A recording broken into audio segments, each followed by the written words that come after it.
What's up? This your girl Kat St. John. Shout out to A1 Hip Hop. We about to get an exclusive interview with me, and let's go ahead. Let's dive into it.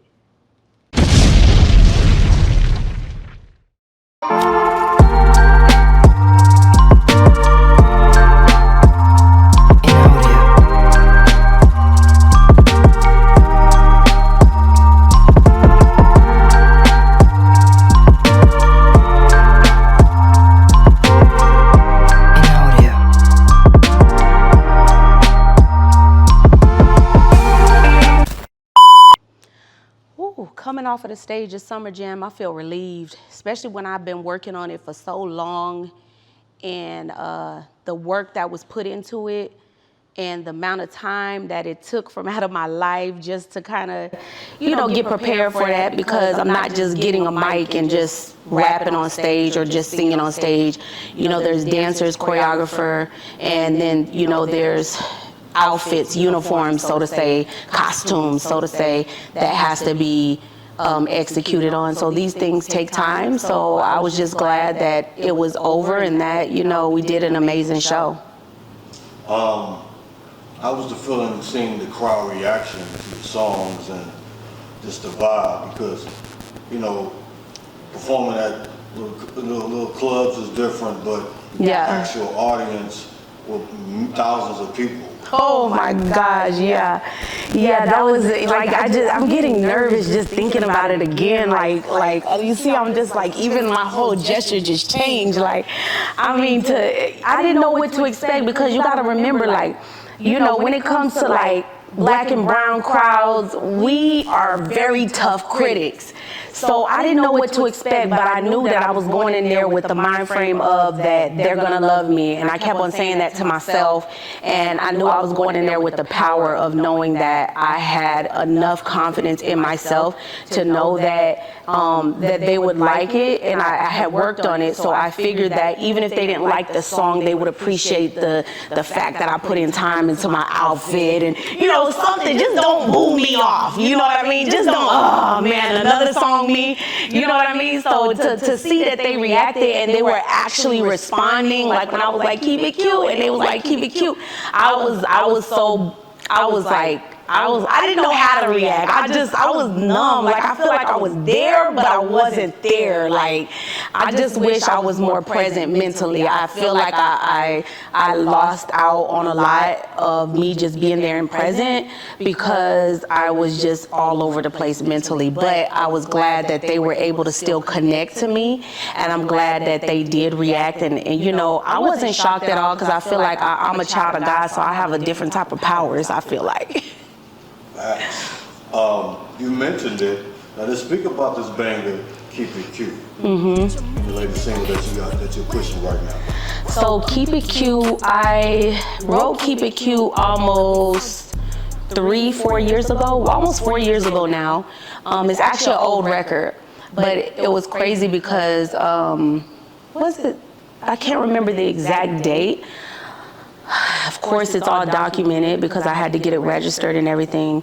But I wrote the record, and I was with T. Wayne. He did the track, and Young Dolph died months later when I was getting ready to release it. And so I was like, I can't release this. It'll be disrespectful, because if I release, and the record was to be released that same time frame.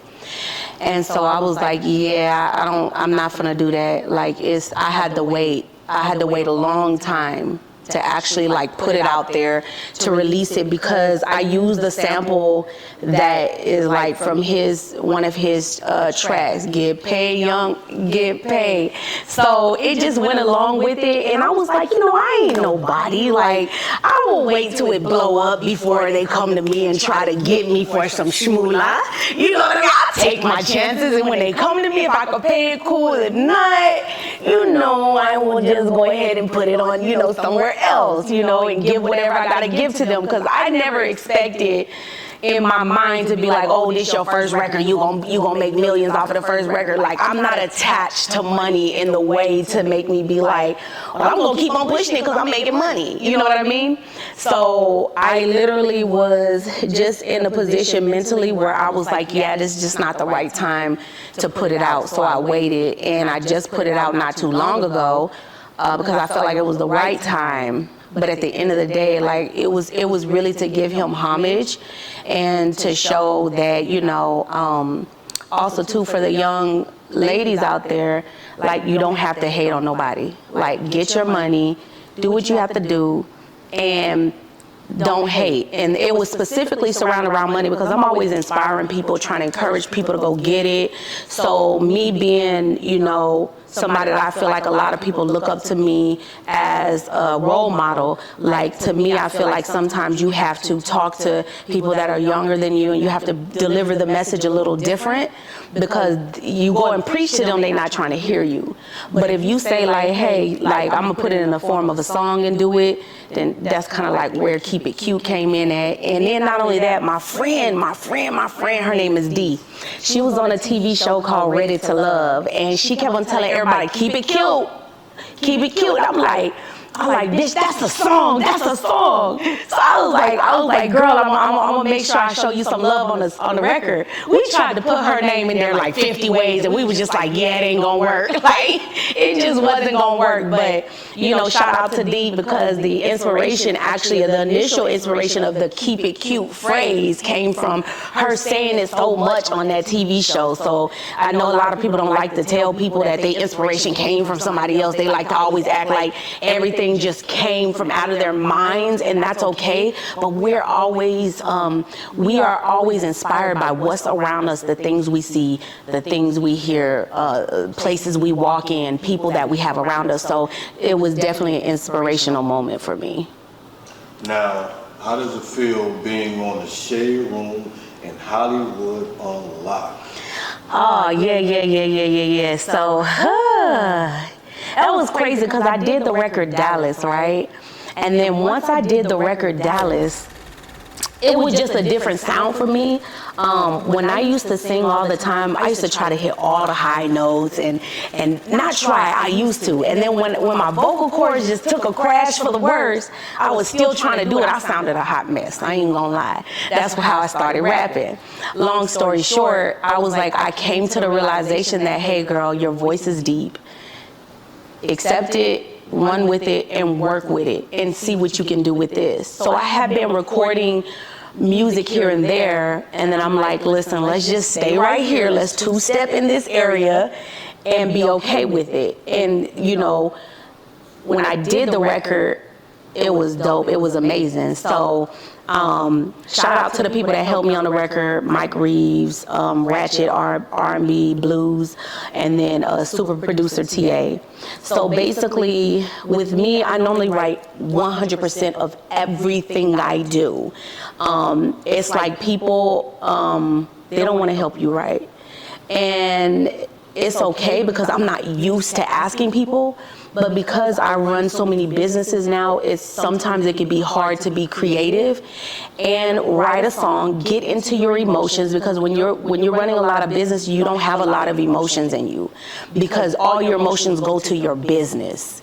So the emotional distress from relationships or past issues you've had, sometimes it's hard to revisit that because you're so focused on the present and trying to get done things in the present. So what I did was I brought in, I asked Mike Reeves if he had, matter of fact, I didn't ask Mike Reeves. Mike Reeves brought somebody to the studio, and that's the R&B Ratchet guy.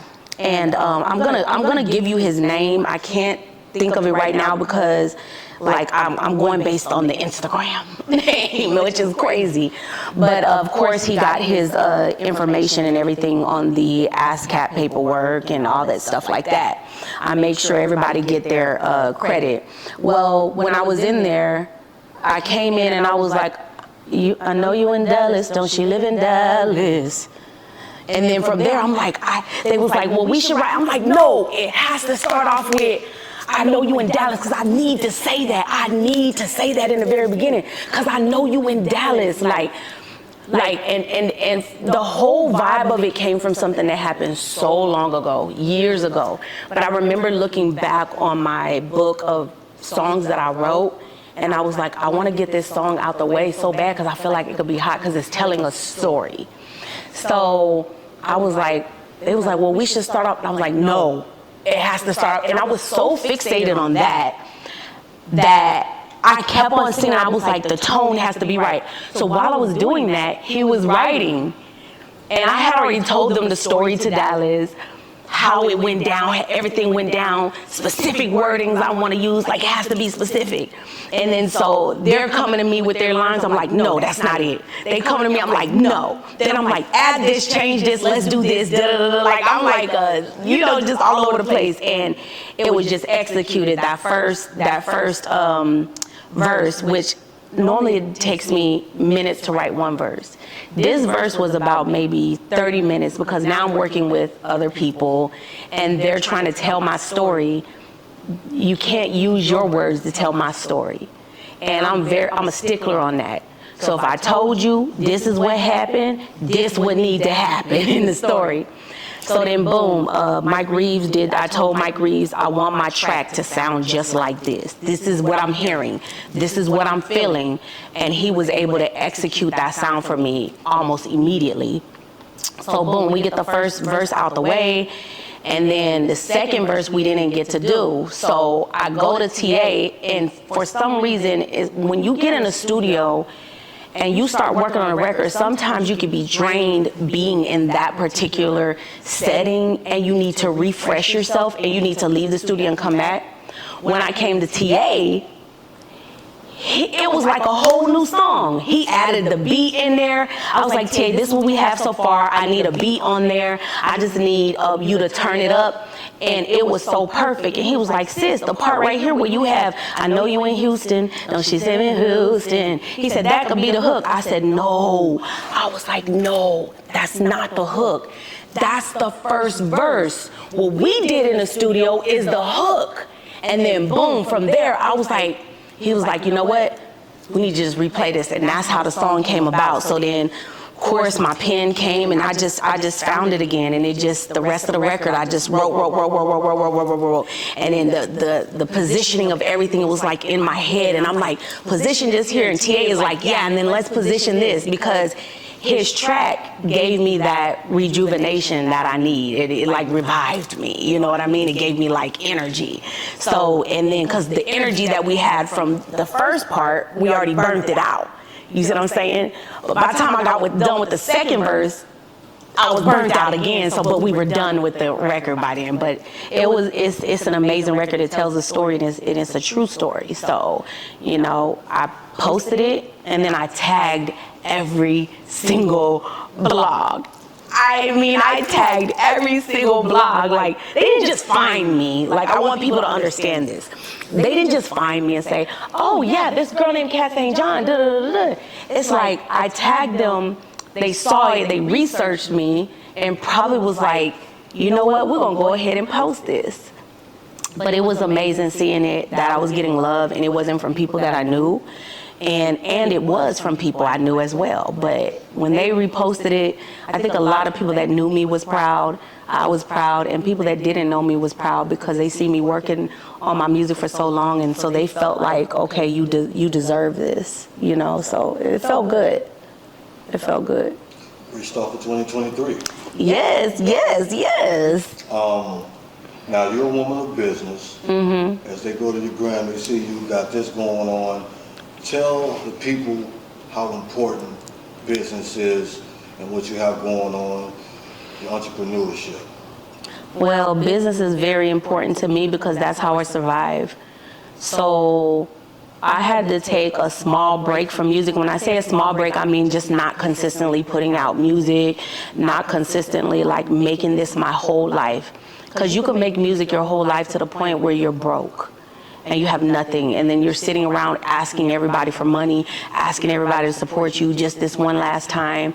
And I didn't want that for myself. I never was like that, but I could feel myself trying to go that direction. Well, let me just ask this person because I know I'm gonna blow up one day. Like, that's how I really felt. But then I had to jump into reality and realize, like, I may hear a masterpiece, but the other people may not hear that. You know, I may think everything I wrote is a hit, but it may not be a hit to them. Does that make sense? So I was like, you know what? I need to get my money up, get my pretty up, and do what I need to do, and make sure my business is right, so that when I execute stuff on the music side, I don't need nobody financially. I just need people around me to help me make the right choices with my finances. So business is important for me on that aspect. Also, I have a lifestyle now to where I can't slack, because now the average person is paying $3,000, $4,000 a month for bills. My average monthly bills are almost $20,000 to $30,000 a month. So with businesses that I'm running, people that I'm paying, staff, so on and so forth. So for me, it's not something that I take lightly. Business is very important because it's also in charge of paying for bills for other people that are also connected to me. Yeah. What is the summertime? Oh, let's talk about your fitness. Because that's within the business that you do as well. Let's give because it takes a process to work out and get fit, especially with it being summer. Let's talk about the new fitness line. So with fitness, I had to make up in my mind. It's crazy. This is a crazy story. I had to make up in my mind that I wanted to get healthy. I did not want to be on a diet. I did not want to say, oh, I want to lose weight real quick, because I had been doing that wasn't working for me. So in the midst of me deciding that I wanted to make a life change, something had to click in my head to say, this is just how it has to be every day for the rest of your life. So it's a life change that I wanted to make. So with making that decision, first it came mental. And then from there, I started learning more about the body. I started learning more about, like, okay, how can I lose weight here?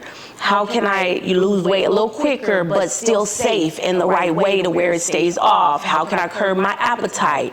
Like things like that. What type of foods does what? You know, okay, if I do natural juicing, just berries, it's gonna help keep my skin tight while I'm losing weight. Like, there's things that I researched. So then it went from there, and as I'm doing that, I'm noticing a lot of businesses that I do have was making me stressful, which hinders you from losing weight.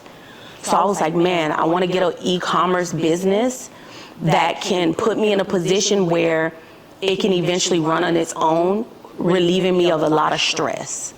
So it was crazy because I spoke it, and this guy, his name is Benoit Benson. He basically came to me. He's like a brother to me. So when I say this guy, like, you guys don't know him, but he's like my brother to me. So my brother came to me with an opportunity to purchase a business dealing with waist trainers. And at first I was like, why would I buy a business with waist trainers? Like, when he said the idea of it, he was like, nah, the waist trainers are the colors of people's skin tones. Like, ain't nobody doing that. And I'm like, you're right, nobody's doing that.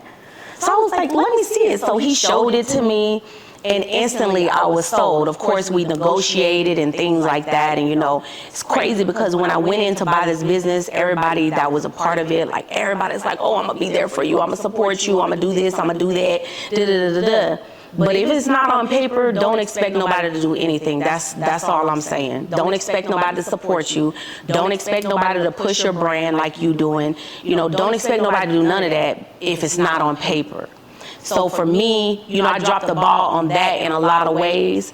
And like I said, I hold myself accountable for things like that. But what I can say is that he offered me a business that was owned by an influencer. I did not know initially that it was owned by an influencer. The influencer name was Quay, right? So it was Quay's business. They was already pushing this, and you know, Quay had so many other things going on. He just didn't have time to nurture the business anymore. So I went ahead and purchased it. And I felt like the purchase was the beginning to an e-commerce store / Shopify store that I had to live by it now. So now, if I wanted to stop, I was forced into continuing to be great with my health, with how I'm living, with what I'm doing. Now, I'm already great with inspiring people, encouraging, giving back, helping. That is naturally in me. But weight loss, man, oh my God. I was always up and down, but I'm like, who gonna take my business serious if I'm up and down? And if they're gonna be following me, I need to know where I'm leading them to. So I'm like, okay, girl, you got this business. You need to do the most with it. If it's about waist trainers, you're gonna have to wear them. You're gonna have to see how it feels. So I didn't open it immediately.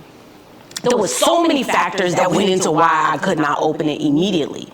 But one of the main factors was that I wanted to make sure that I actually liked the product, and that the product, like, to know like sizing, to know how the side effects were, to know if it really worked, so that I could really advertise it as my own and be proud of it as my own. So the company name is called Body Tones. So when you think of Body Tones, you think of just the tone of your skin, you know, you think of the body, right? So from there, I decided, even though we have waist trainers, what else can I add to this product line to keep the average person coming over and over and over again? Because let's be honest, waist trainers, once you get a waist trainer, and if you get a good one, and these ones are amazing, you don't need another one. So how can I get them to keep on coming back? So that's when I started adding products and things. And my most cheapest product is selling the most. It's called the candy wrap. The cheapest product is selling the most. And you know what? That cheap product that is selling is bringing people to my site, and it's making them buy other things. That cheap product that was not even a part of the initial business that I bought.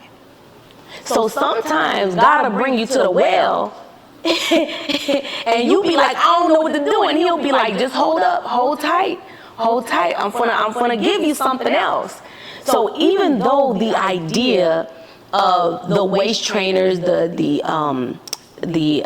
colored nude waist trainers, or whatever color of your skin tone, was amazing, I had not executed the idea on how to actually sell them, other than just wearing it and showing that I'm actually using it. So that's when my creativity kicked in. My business mind frame kicked in, everything kicked in, and was like, girl, if you don't do something quick, this business is gonna go down.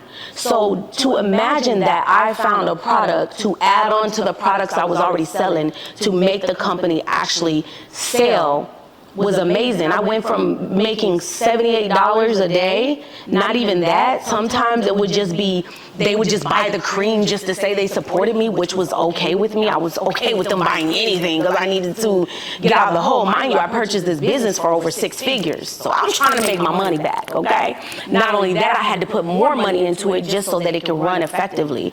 And so now I'm in the position where I'm like, okay, something has to give.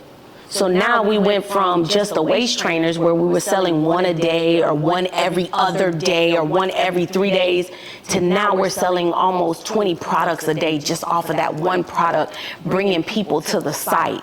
So these are gifts that God will give you if you just sit back, be quiet, pray, and believe. So I was like, wow, this is crazy. So then I started coming up with the idea of, how can I save the people that's coming to me money?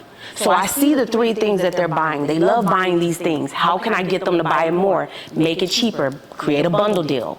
So now I'm creating the bundle deal so that now you can get all 3. One of the items essentially is free if you think about it, with the discount they have.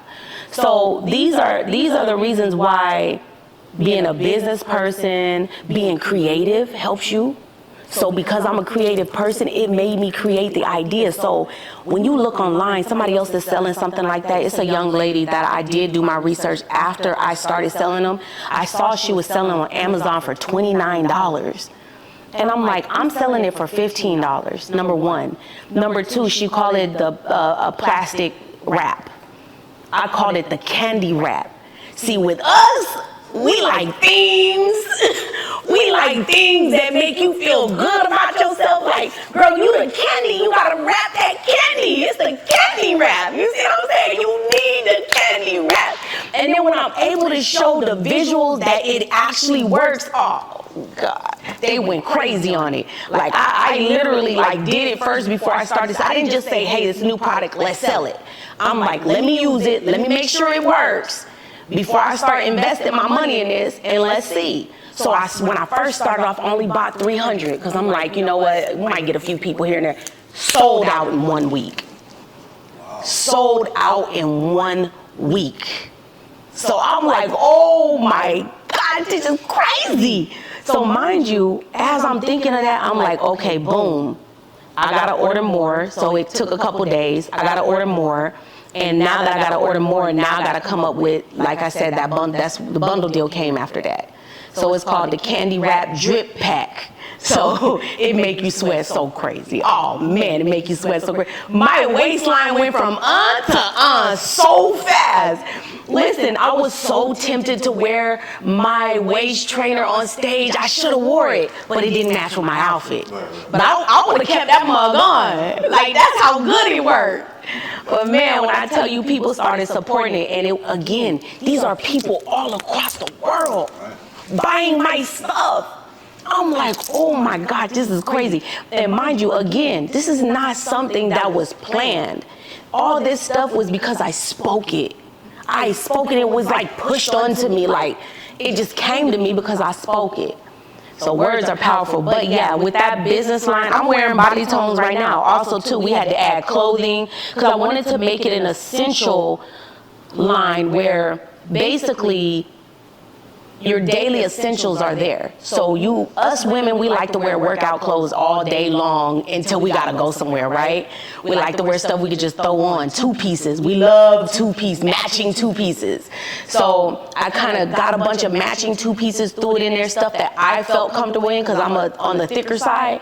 So I wanted to make sure thicker women felt good. So I kind of got stuff like that, threw it on the site, and every day I'm getting like crazy sales. And the thing is, my prices are not that much, so we're hitting from $500 to $1,000. I've only been open for 2 months. So $500 to $1,000 a day for 7 days a week, that's good. Although I have not recouped everything I put into it, it will come. It will come. And no business you start is gonna pop off day one. For lucky people, it may. But I mean, I already went into this knowing that, hey, it's gonna be a little time, but you're gonna get there. Now, who are 2 artists that inspire you to be who you are right now? So I can't really say there was 2 artists because my mother, we grew up in the church, right? So in the church, like, our family was the type of family that we entertain. We're loud. We do the most, we extra, and it's like the person in the family that did the most got the most attention because it was so many of us. So I remember my mama used to say, well, if you don't say nothing, I don't know. If you're not loud enough, I don't know. You know what I mean? And then she would have us do talent shows on the fire mantle. And we was basically in competition, like in that moment, like who can entertain my mom the most? Who gonna get the kudos, the flowers, the acknowledgement of you did good, right? So boom, we on the mantle. It don't matter if the lights was on or off. We perform it on that mantle, right? So boom, whoever performed on the mantle the best was the one that got that extra attention from my mom that night. My mom had 10 kids. So sometimes when she got off work, she's tired. That's the Jackson shit. Yeah, she was tired. So with that being said, it's like, you know, I want my mama's attention. So I'm gonna try my best to do the best. It was like me, my sister Liz, my sister Tara, even our next door neighbors would come. And then my mother started a choir that was basically with the gang members in the neighborhoods. So all of the Crips, my mama did a choir, and we would go to all of the old people's housing, the complexes, the little facilities where they hold all of the elders there, the assisted living places, and we would sing. And so really my environment inspired me. And then eventually I would find out my mother also did not allow us to watch TV a lot. So I was a real weirdo. I was a real weirdo. Like I was weird. Like when I would go outside, it was like candy to me. Like, oh my, like I was all over the place, you know. And I remember people used to call me weird, and they used to think I was odd, because a lot of stuff that people had already seen, I had never seen before, or I was not exposed to that, because my mother made sure she kept us at the point where we were very, very, very secluded from a lot of things, yeah. So when we were able to start watching TV, I remember like Martin, I remember like seeing Mary J. Blige on the TV. I remember seeing Destiny's Child. Like I mean, it was crazy. I just remember all these things like, oh my gosh. I remember we used to run to the TV, and on Saturday, we finally got to watch TVs on Saturday and Sunday. And so this is also what made me creative, because my mom did not allow us to watch TV and just be a part of everything. Like, she made us read. She made us read books. She made us cook and clean.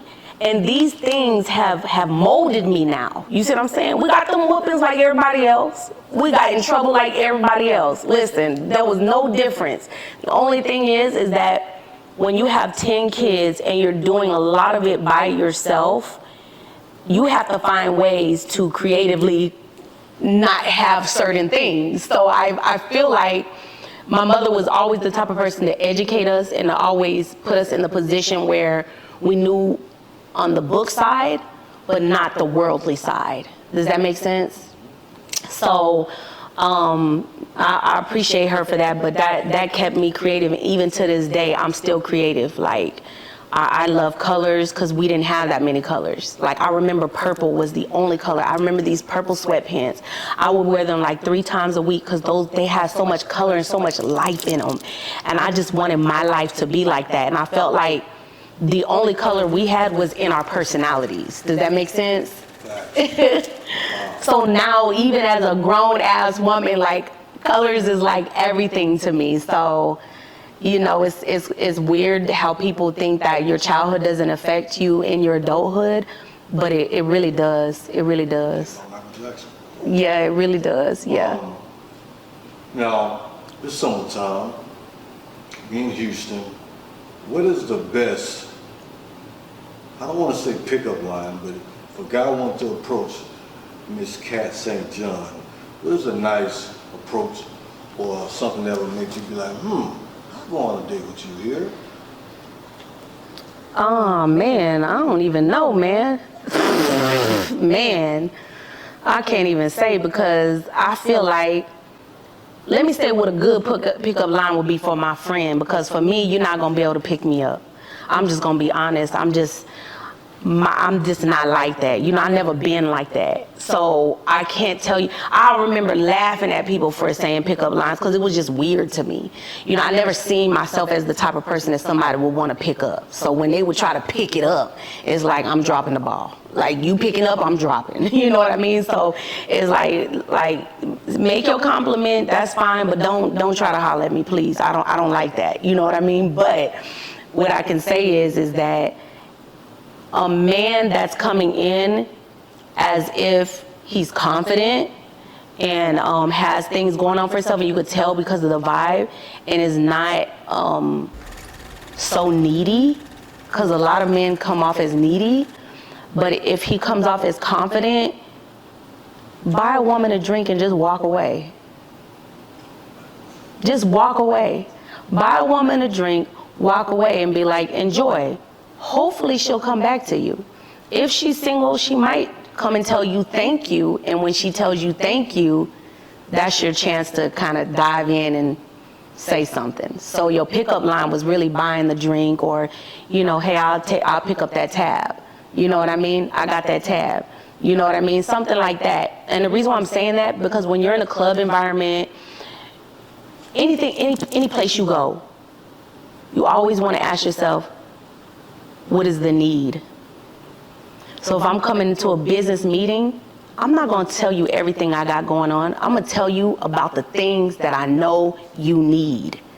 So if I'm at a club, most people need what? A drink, right? So if I know you in the club and I see you drinking, she need another drink. So guess what? I'm supplying you. I'm taking care of you in a sense in that moment. So the woman gonna feel like, dang, he took care of me in that moment. You know, it's just a small situation. It's a small situation that could say something really big. You see what I'm saying? So my thing is, you know, always find out what the need is and supply the need. It's like a supply and demand. And here I am again in my mental mind frame business. You see what I'm saying? Straight business. Straight business. What's the need? I got to supply whatever the need is. Yeah. What is the best advice you would give somebody trying to be another Kat St. John? You can chime us in with the last words as well. So the best advice of somebody who's trying to get on my level, I'm going to say get on my level, because you're not going to be able to be me. And I'm not going to be able to be you.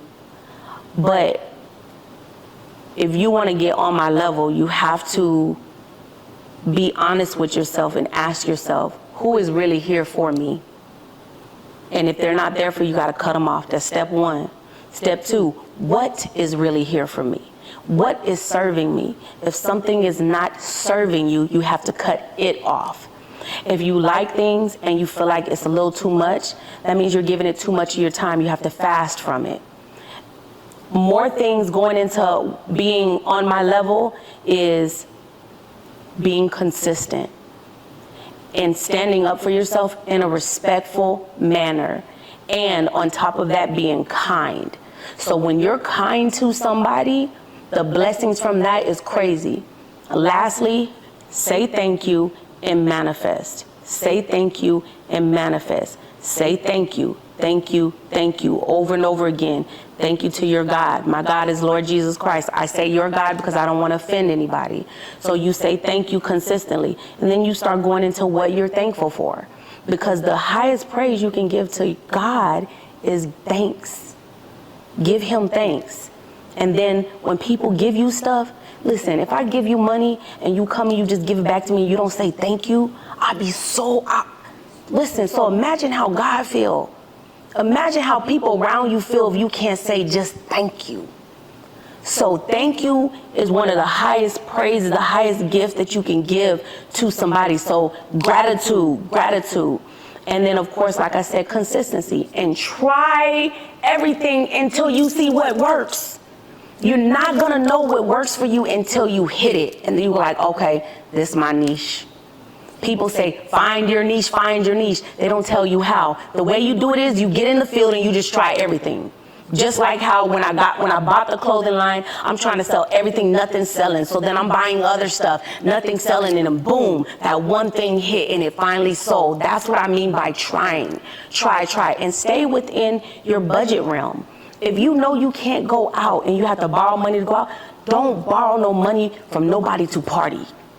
The parties are still going to be there later when you're successful. The parties are going to be even better when you're successful, because you know what? You're going to be the one running them. You're going to be the one at the door telling them, I'm skipping the line, I'm paying for me and all my friends to go. And then you're also going to be the one that's telling your friend next to you that, hey, you're going to pay next time because you done helped them get on too.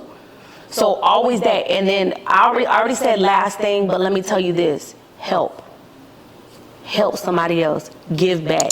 Help. When they say tithe and offering, this and that, give, whatever your tithe and offering is, whatever your tithe is, let me say this, whatever your tithe is, whether it's helping somebody, giving somebody good advice, telling somebody how to get turned on to something, telling somebody, hey, I'm going to help you, and actually following through with it, giving back. Whatever your form of tithe is, that is going to come back to you 10 times fold. The more I give, the more God blesses me with. So you give Give, give, give. It's going to come back. I promise you. I promise you. So, and then just be yourself. If anybody wants to get on my level, those things are the master things. And if you notice, none of it included money.